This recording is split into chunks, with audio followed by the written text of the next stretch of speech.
Alright, so I'm going to show you how to tool up a laser program, show you how to do a wire joint on a laser part, show you inside, outside, make sure you're tooling the correct tool path. So we're going to go ahead and start Metacam. This error always comes up, so just hit OK. So you want to go to this third tab, Import, up here at the top, or icon.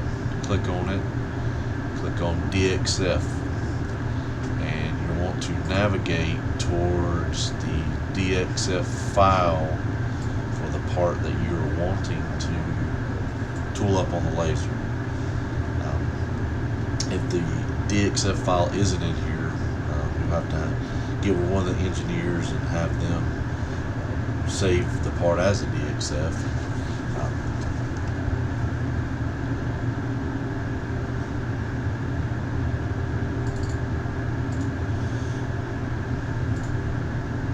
So we're going to choose 804901 just as an example. Then somebody's already created the DXF file for this part, so we just click on that.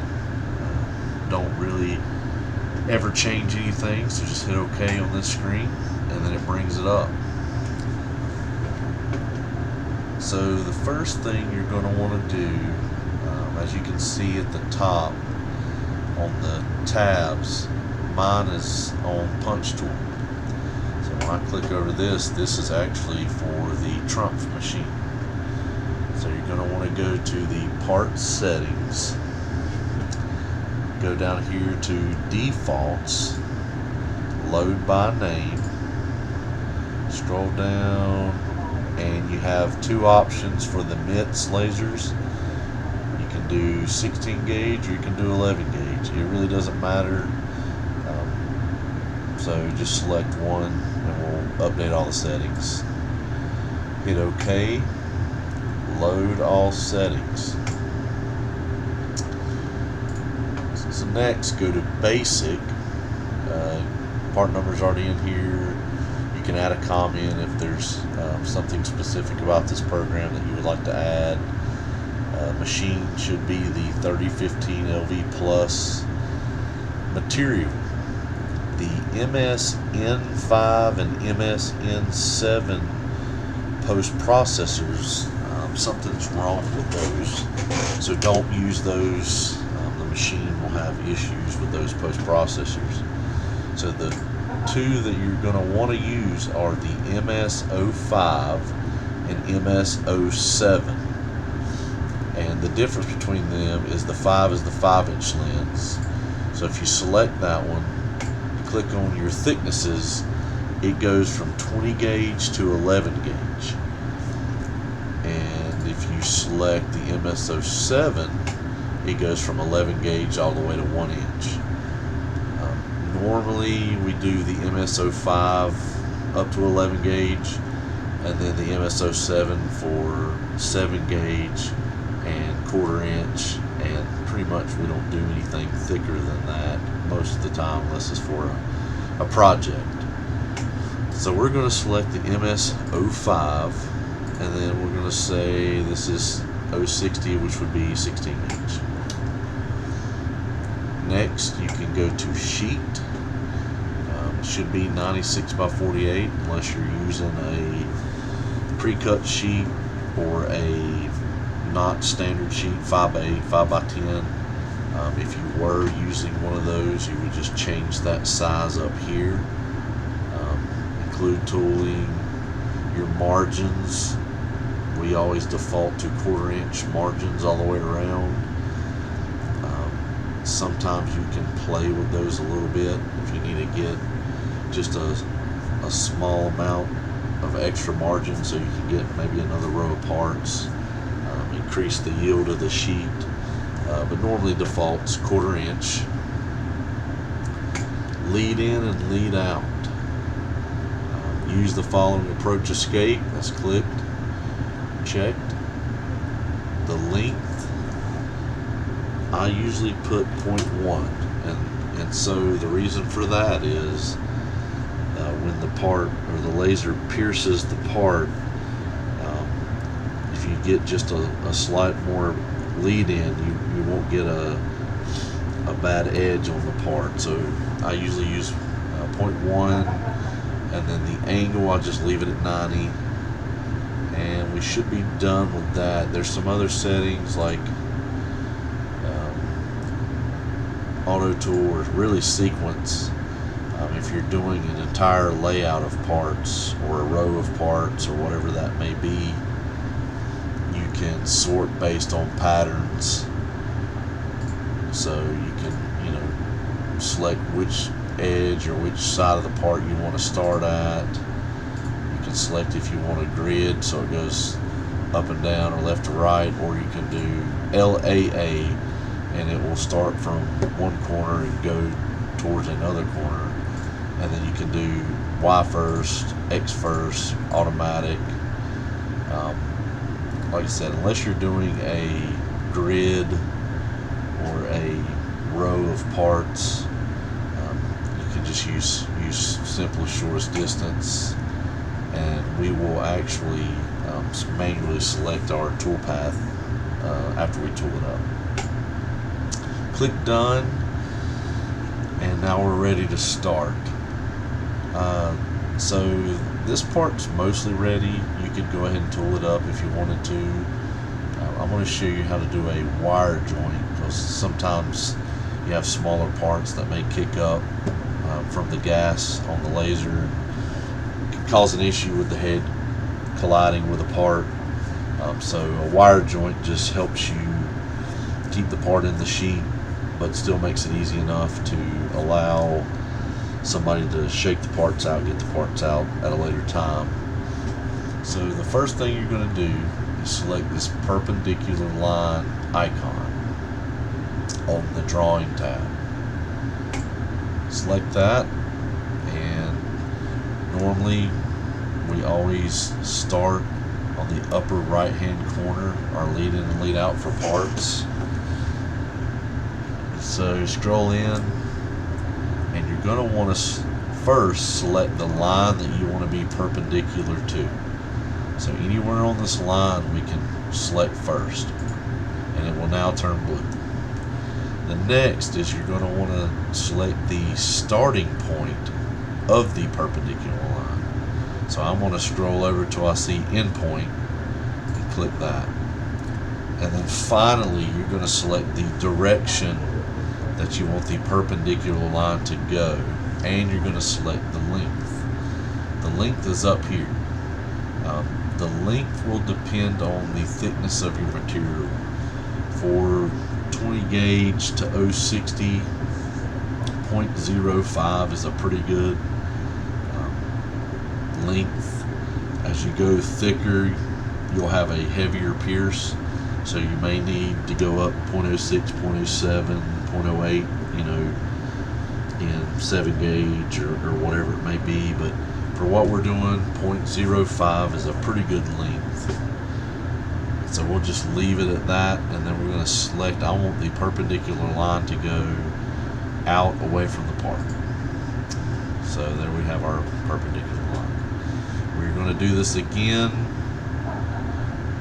So select the line, select the end point, and I want to go this way, perpendicular to this line.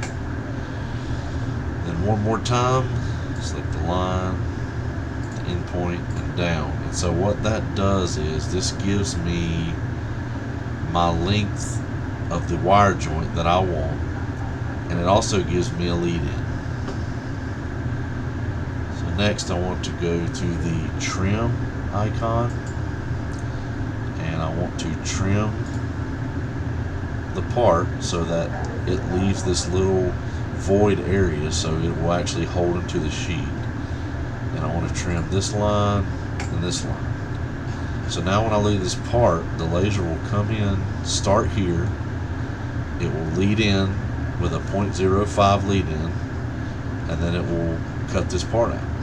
And it will leave that small void area so that the part will actually stay in the sheet until they're ready to get it out. So now that we're happy with our drawing, we will go to the laser tooling tab. So if you're happy with it, hit tooling or auto tool icon, hit OK. We don't usually, as long as your settings are right as far as sheet and all that, you don't have to really change any of this. Just hit OK. And we have a problem. The laser is actually starting in the part, cutting the part, and then cutting the circle. So let's delete, just hit delete, and all of our auto tooling will go away. And so what happened was, when we open this up and it's not closed anymore, it now thinks, it doesn't really know what to do with this. That's the reason why it's sort of grayed out. And it now thinks that these are exterior lines. So we need to change that. So go up here to the mark inner and outer lines icon, click on it. And so what you will now do is click on the dark blue circle, and it changes it to light blue. So now the software knows, hey, this is a inner line and not to start outside of the circle. So just click on all four of the circles. Now those are inner. Same thing with the exterior line. Click on it. Right now it thinks it's inner. Click it again. Now it says it's an outer line. So dark blue is the outer, light blue is inner. So now we are ready to auto tool this. So click auto tool again. Okay. Now you can see that the laser starts inside the hole, which we don't need. It goes around the circle and cuts it out, and those will just fall through and leave us with the part that we want. So now we will sequence this part. And so you get to pick manually how you want these holes to be processed. Go over to the interactive sequence icon over here on the left hand side, and it will have automatically picked a sequence for the shortest distance. So these first holes are completely fine. The second holes could be a problem, and the reason why is, so if the laser cuts this hole out, and that hole, that what's left over, kind of tips up, and then the laser comes down and cuts this hole, and then when it goes back to cut this final part, it crosses over this hole. And if that little slug has tipped up, there is potential for the laser head to hit that and cause it to get off out of focus, could crash the head and cause all kinds of problems. So we want to try to avoid that as much as possible. So we always want to try to start in the lower left hand corner, then go up, so the laser finishes cutting, goes directly up so it doesn't cross over any holes.